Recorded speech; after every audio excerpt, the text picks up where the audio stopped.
तीन प्रकार के श्रद्धालु वृंदावन में आते हैं भैया। पहले जो भक्त होते हैं दर्शन करने आते हैं, दूसरे जो पर्यटक होते हैं घूमने आते हैं, एंजॉय करने आते हैं, टाइम पास करने आते हैं। 2 मिनट बिहारी जी में खड़े होते हैं और 6 घंटे दिन भर वृंदावन में फोटोज क्लिक करने में खराब कर देते हैं। तीसरे जो सिर्फ कुतर्क करने आते हैं, यहाँ के तो रास्ते बड़े छोटे हैं, यहाँ तो पार्किंग बहुत दूर है, गाड़ी अंदर नहीं जाती है, ये है वो है। कल परसों मुझसे कोई कह रहा कि मंदिर क्यों बंद हो जाता है 12:15 बजे, सारे दिन खुलना चाहिए, सारी रात खुलना चाहिए, हमेशा दर्शन होंगे, इतनी भीड़ नहीं होगी, भीड़ का असर कम हो जाएगा। मैंने कहा भैया तुम ठाकुर जी को क्या समझते हो? कोई मूर्ति है क्या? पत्थर के समझ रहे हो क्या? मैंने कहा आपकी ये भावना होगी जब भी आप कह रहे हो। मैंने कहा ऐसा नहीं है, पत्थर के अगर होते तो इस कलयुग में साक्षात ना प्रकट होते बांके बिहारी लाल, साक्षात ना प्रकट होते राधा रमन लाल, साक्षात ना प्रकट होते राधा बल्लभ लाल।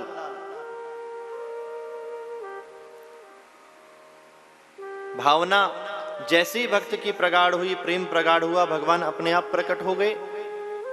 और विश्राम कब करेंगे, प्रसाद कब पाएंगे? और जगह तो भगवान भैया 4 बजे उठ जाते होंगे, हमारे ब्रज के ठाकुर तो आराम से 7 बजे उठते हैं, 6 बजे उठते हैं, 1 घंटे श्रृंगार नाश्ता होता है, तब 7 साढ़े 7 बजे दर्शन के लिए मंदिर खुलता है। और वह भी बीच में अगर कोई दिक्कत आई, आराम करने का मन हुआ तो सोई पर्दा लगा देते हैं हमारे गोसाई जी। आप उनको मानते क्या है, कैसा मानते हैं?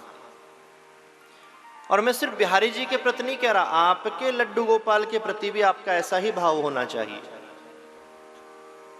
कि जैसे हमें आराम की जरूरत है, हमें खेलने की जरूरत है, हमें प्रसन्नता की जरूरत है, हमें भोजन की जरूरत है, वैसे हमारे ठाकुर जी को भी आवश्यकता है। बिल्कुल ग्रहण करते हैं। हमारे तो ब्रज के ठाकुर तो लीलाएं भी कर देते हैं। राधा रमन लाल जी की मैंने लीला सुनाई थी ना आपको, कि गोसाई जी धोती लेकर आए, देवांशु जी कल आए थे, इनकी भी सेवा लगती है, तो धोती बांधी और क्या नाम है, धोती ऊंची हो जाए बार बार, मंदिर खुलने का समय हो गया, गोसाई जी को गुस्सा आया, पहन रहे हो ठीक से कि नहीं, अभी खोलो मंदिर के दरवाजे, आज हरि देखे नंगम नंगा। सूरदास जी का पद है ना, अभी ऐसी देख लेंगे, सब विदेश से भी भक्त आए हैं, इंडिया से भी आए हैं, देर दूर दूर से आए हैं, आखिरी मौका दे रहा हूं, पहनाई प्रभु जी वही धोती, अभी कुछ दिन पहले की घटना है। और जो 2 इंच छोटी हो जा रही थी वो 2 इंच बड़ी हो गई एक डांट सुनते ही। तो बताओ आप उन्हें प्रतिमा कैसे मान सकते हो, आप उन्हें मूर्ति कैसे मान सकते हो? जो मानते हैं सो मानते रहे।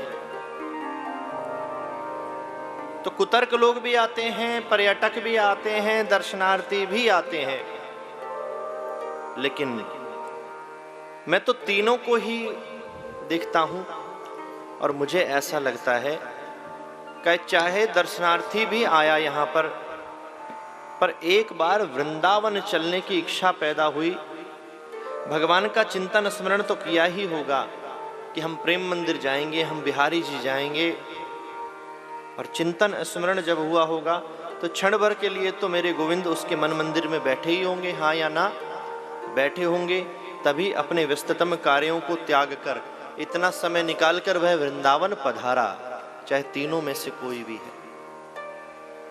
तो जब तक भगवान का प्राकट्य हृदय में नहीं होगा तब तक इस संसार की बेड़ियों से, हथकड़ियों से कोई जीव मुक्त होने वाला नहीं। कपिल भगवान से माता देहूति ने प्रश्न किया था कि बंधन मन का होता है, आत्मा का होता है, शरीर का होता है?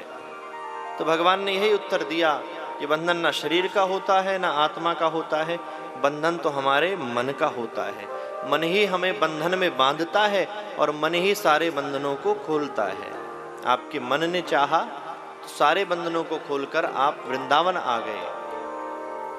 इसलिए मन के बंधन जब ही खुलेंगे, शरीर के बंधन जब ही खुलेंगे, व्यापार के बंधन जब ही खुलेंगे, परिवार के बंधन जब ही खुलेंगे, जब उस परमात्मा को तुम हृदय में बैठा लोगे, जब उनका प्राकट्य हृदय में होगा।